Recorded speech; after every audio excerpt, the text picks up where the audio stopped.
Hello friends, स्वागत है आपका फिर से हमारी आज की नई वीडियो में। अकाउंटिंग इक्वेशन का टॉपिक आगे कंटिन्यू करते हुए कुछ ट्रांजैक्शंस देखते हैं। तो अभी हम ले रहे हैं accounting treatment related to purchase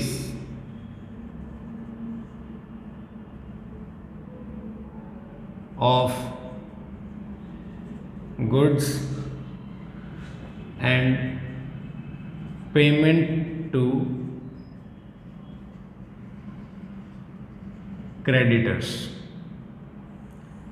goods खरीदेंगे तो क्या ट्रीटमेंट होगा अकाउंटिंग इक्वेशन के अंदर, और क्रेडिटर्स की अगर हम पेमेंट करते हैं तो क्या ट्रीटमेंट होगा, ये चीज़ें देखेंगे। सिंपल सा टॉपिक है। तो परचेज गुड्स, या तो हम गुड्स कैश में खरीदते हैं, मतलब नगद खरीदते हैं, या हम गुड्स ऑन क्रेडिट परचेज करते हैं, उधार में खरीदते हैं। दोनों में कॉमन क्या है? चाहे नगद खरीद रहे हैं चाहे उधार खरीद रहे हैं, खरीद तो गुड्स ही रहे हैं। तो अगर हम कैश वाले ट्रीटमेंट का अकाउंटिंग इक्वेशन में इम्पैक्ट देखें तो एसेट साइड पहला ट्रीटमेंट है। एसेट साइड कैश जो हमने लिख रखा होगा वहाँ से ये जो पैसा है वो माइनस हो जाएगा। क्यों माइनस हो जाएगा? अगर हमने गुड्स खरीदा है नगद पैसे देकर तो पैसा हमारा चला गया ना बिजनेस से, तो कम हो गया हमारा पैसा, इसलिए एसेट साइड हम कैश को डिक्रीज कर देंगे। सेकंड ट्रीटमेंट है, एसेट साइड ही स्टॉक के नाम से अलग से आइटम ओपन करेंगे और यही पैसा उसके नीचे लिख दिया करेंगे। अगर बार बार स्टॉक परचेज कर रहे हैं तो इसी के नीचे हम ऐड कर देंगे जितनी बार भी हम स्टॉक परचेज कर रहे हैं, गुड्स परचेज कर रहे हैं। उम्मीद है सिंपल सा ट्रीटमेंट था। एसेट साइड ही एक बार माइनस हो गई ट्रांजैक्शन, एसेट साइड ही प्लस हो गई, इसलिए लायबिलिटी साइड कोई इफेक्ट नहीं आएगा, क्योंकि ट्रांजैक्शन का इफेक्ट एक बार प्लस एक बार माइनस होके जीरो एसेट साइड ही हो गया है, इसलिए लायबिलिटी साइड भी नहीं आएगा। नेक्स्ट है, अगर क्रेडिट पे परचेज करते हैं तो क्या करेंगे। अब जैसा हमने थोड़ी देर पहले बताया कि बेशक क्रेडिट पे परचेज करें चाहे कैश में, कर तो परचेज रहे ही हैं, तो एसेट साइड स्टॉक तो रहेगा ही रहेगा। एसेट साइड स्टॉक में नीचे लिखेंगे ही लिखेंगे, या ये कह सकते हैं कि स्टॉक के नीचे ऐड करेंगे जितने का भी परचेज कर रहे हैं। उधार का मतलब है हम पैसा नहीं दे रहे तो कैश में माइनस नहीं होगा। जब भी हम गुड्स क्रेडिट पे परचेज करते हैं तो क्रेडिटर अराइज हो जाते हैं हमारे, और क्रेडिटर्स होती हैं लायबिलिटीज। तो सेकंड ट्रीटमेंट हमारा लायबिलिटी साइड आएगा।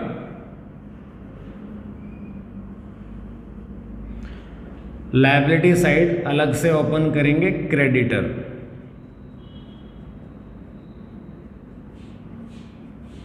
उसके नीचे इस अमाउंट को लिख देंगे हम, या ये कह सकते हैं कि क्रेडिटर के नीचे ऐड कर देंगे। तो एसेट साइड भी इफेक्ट आ गया और लायबिलिटी साइड भी आ गया। सिंपल सी ट्रांजैक्शन थी, सिंपल सा ट्रीटमेंट था। उम्मीद है आपको समझ में आया होगा। अब नेक्स्ट देखते हैं कि कभी ना कभी हम इन क्रेडिटर्स की पेमेंट तो ज़रूर करेंगे, तो अब नेक्स्ट स्टेटमेंट देखते हैं, पेमेंट टू क्रेडिटर्स।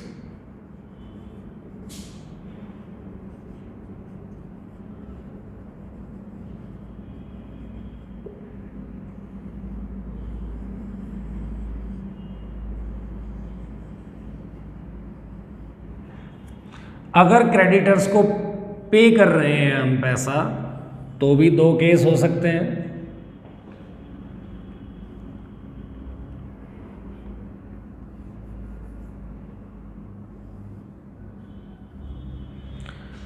या तो हम पैसा पे कर रहे हैं उसको,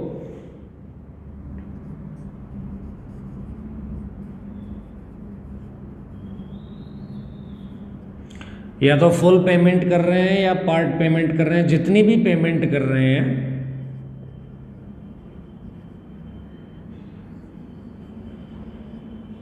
वो पेमेंट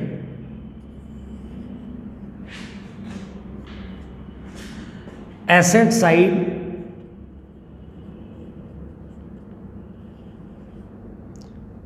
कैश में से ये पैसा लेस हो जाएगा। क्यों लेस हो जाएगा? क्योंकि अगर हम क्रेडिटर से पेमेंट करते हैं तो बिजनेस से पैसा चला जाएगा, माइनस हो जाएगा कैश। दूसरा ट्रीटमेंट क्या होगा, जितने पैसे हमने क्रेडिटर के चुका दिए होंगे, चाहे हमने पूरे पैसे चुका दिए हो या थोड़ी पेमेंट की हो, उतने पैसे से क्रेडिटर भी तो कम हो जाएंगे, उधारी भी तो कम हो जाएगी हमारी। उम्मीद है समझ में आ रहा है आपको? तो क्रेडिटर में से भी माइनस हो जाएगा हमारा जितना पैसा हमने पे किया है, चाहे फुल पेमेंट हमने पे कर दी हो या पार्ट पेमेंट। तो एसेट साइड भी लेस, लायबिलिटी साइड भी लेस। नेक्स्ट है, अगर हम पेमेंट कर रहे हो इन फुल सेटलमेंट,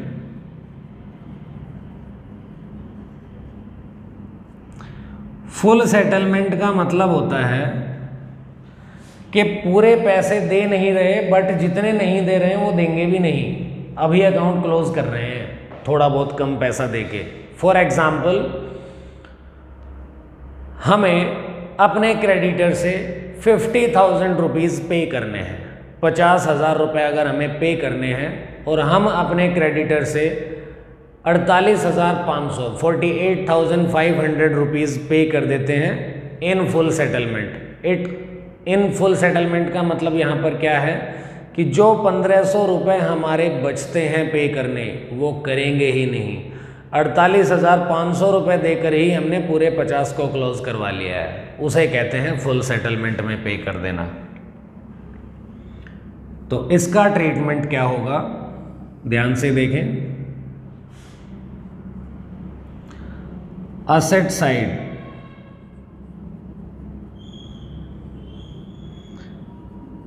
कैश में से, मैं एग्जाम्पल वाला अमाउंट ही ले रहा हूं, असेट साइड कैश में से हम माइनस कर देंगे 48,500 रुपये, क्योंकि हमने पे तो 48,500 ही किया है। और लायबिलिटी साइड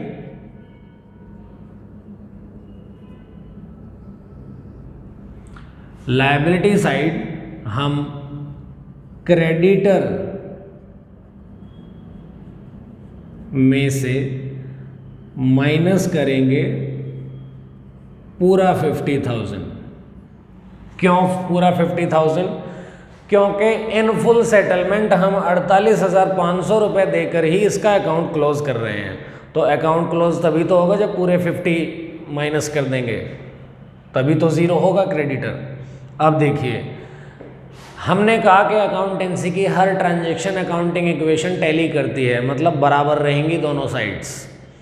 बट यहाँ पे क्या हुआ, असेट साइड 48,500 से डिक्रीज है और लायबिलिटी साइड 50,000 से, मतलब 1,500 रुपये से ज़्यादा घटा हुआ है लायबिलिटी साइड।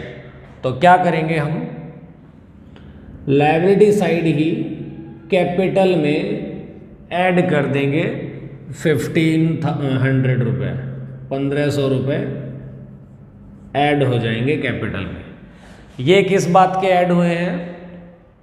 हमें पेमेंट तो करनी थी 50,000, हमें पेमेंट तो करनी थी 50,000, बट हमारा 48,500 रुपीज़ देकर ही काम चल गया, मतलब 1500 रुपये का हमारा फ़ायदा हो गया।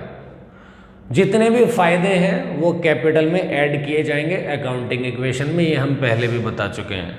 तो ये हमारा फ़ायदा हुआ, इसलिए हमने कैपिटल को इंक्रीज़ कर दिया 1500 रुपये से।